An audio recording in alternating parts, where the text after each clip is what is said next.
মুচমুচে মটর ডালের বড়া। আর এই মটর ডালের বড়া বিকালে চায়ের সঙ্গে কিংবা ডাল ভাতের সঙ্গে বা খিচুড়ির সঙ্গে খেতে কিন্তু দুর্দান্ত লাগে। আর এই মুচমুচে মটর ডালের বড়াগুলো বানানোর জন্য আমি এখানে 200 গ্রাম মটর ডাল নিয়েছি। মটর ডালটা আমি সারা রাত ভিজিয়ে রেখে দিয়েছিলাম। রাতে না ভিজালে অন্তত 5 থেকে 6 ঘন্টার মতো ভিজিয়ে রাখতে হবে, তাহলে ডালটা ভালোভাবে ফুলে উঠবে। এখন এই ডালের জলটাকে আমি ঝরিয়ে প্রথমে ফেলে দেবো। ডালের জলটাকে ঝরিয়ে দিয়েছি। এখন এই ডালটাকে ব্লেন্ড করে নেব। ব্লেন্ড করার জন্য আমি মিক্সিং জারের মধ্যে প্রথমে ডালগুলোকে ঢেলে দিচ্ছি।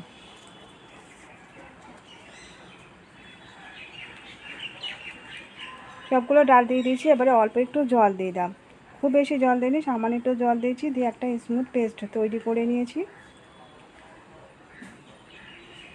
এখন এই ডালের মধ্যে আমি একটু নুন দিয়ে দিয়েছিলাম আর একটু আদা বাটা দিয়েছি। আদা বাটাটা এখানে হাফ চা চামচ দেওয়া আছে। এবারে আদা বাটা আর নুন বাটাটাকে দিয়ে একটা হ্যান্ড উইক্সের সাহায্যে খুব ভালোভাবে ফেটিয়ে নিচ্ছি।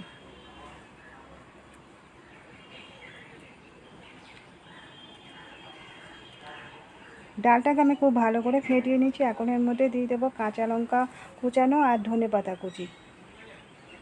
এখানে আমি কাঁচা লঙ্কা দিয়েছি, 4টে বড় সাইজের কাঁচা লঙ্কা দেওয়া আছে। আর যারা ঝাল বেশি খেতে পছন্দ করে তাহলে কাঁচা লঙ্কার পরিমাণটা বাড়িয়ে দেবেন। এখন দিয়ে দিলাম 2টো মিডিয়াম সাইজের পেঁয়াজ কুচানো, আর দিয়ে দিচ্ছি এর মধ্যে বেকিং সোডা। এখন সমস্ত মিশ্রণগুলো খুব ভালো করে হাত দিয়ে মাখিয়ে নেব।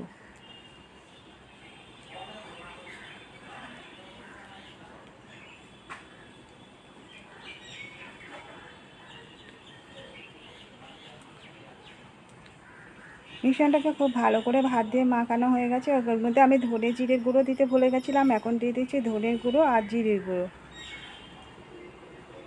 এটা আমি চা চামচের, এটা হাফ চামচ করে হবে, ছোটো চামচের দিয়েছি, 1 চামচ করে ভর্তি করে দিয়েছি।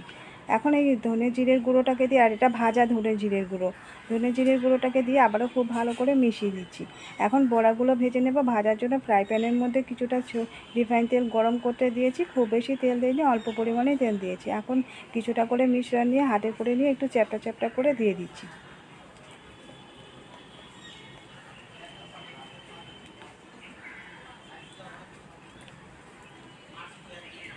কতগুলো আমি দিয়ে দিয়েছিলাম, আর গ্যাসের ফ্লেমটা মিডিয়ামে রাখতে হবে। এখন এগুলোকে ভেজে নেব। উল্টো দিয়ে একটা সাইড হয়ে গেছে, এখন আমি উল্টিয়ে দিচ্ছি।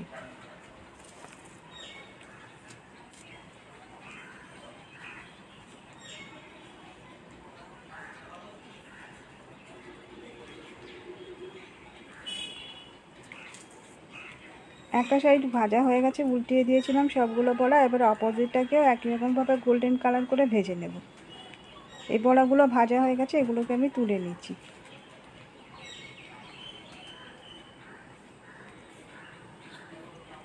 বাকি বড়াগুলোকে একই রকমভাবে ভেজে নেব। আর এই মুচমুচে বড়াগুলো বিকালে চায়ের সঙ্গে খেতে খুবই ভালো লাগে। বা যে এখন বর্ষাকালে খিচুড়ি বানানো হয় বাড়িতে, প্রত্যেকের বাড়িতে বেড়ায়, এই খিচুড়ির সঙ্গে এরকম বড়া করতে পারেন, খেতে খুবই ভালো লাগে।